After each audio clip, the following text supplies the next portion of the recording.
बाळ अखेर वैष्णवीच्या आईवडिलांकडे सुपूर्द, अज्ञातानं बाळ सोपवल्याचा वैष्णवीच्या काकांचा दावा। असे नालायक लोक पक्षात नको, अजित पवारांची संतप्त प्रतिक्रिया।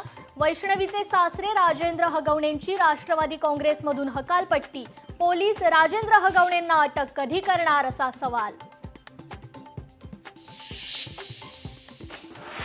आगामी महापालिका निवडणुकांच्या पार्श्वभूमीवर एकनाथ शिंदेंचं सावध पाऊल, युतीतील मित्रपक्षांबाबत आक्षेपार्ह टिप्पणी नको, शिवसेना पदाधिकारी कार्यकर्त्यांना सूचना।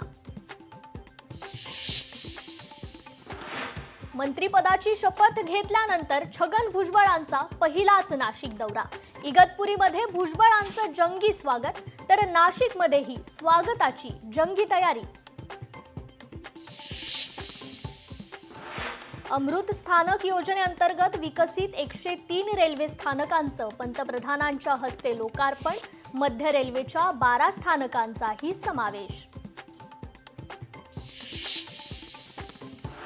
धुळ्याच्या शासकीय विश्रामगृहाबाबत अनिल गोटेंचा आरोप खरा ठरला। खोली क्रमांक 102 मध्ये सापडली 1,84,00,000ची रोकड। राज्यात पुढील 3 दिवस जोरदार पावसाची शक्यता, मुंबईसह उपनगरात जोरदार मान्सूनपूर्व पाऊस बरसणार, हवामान विभागाचा अंदाज। नाशिकच्या जिंदाल कंपनीत भीषण आग, 35 तासांनंतरही आगीवर नियंत्रण न मिळाल्याने चिंता वाढली। आसपासचा 15 किलोमीटर परिसर रिकामी करण्याची प्रशासनाची तयारी।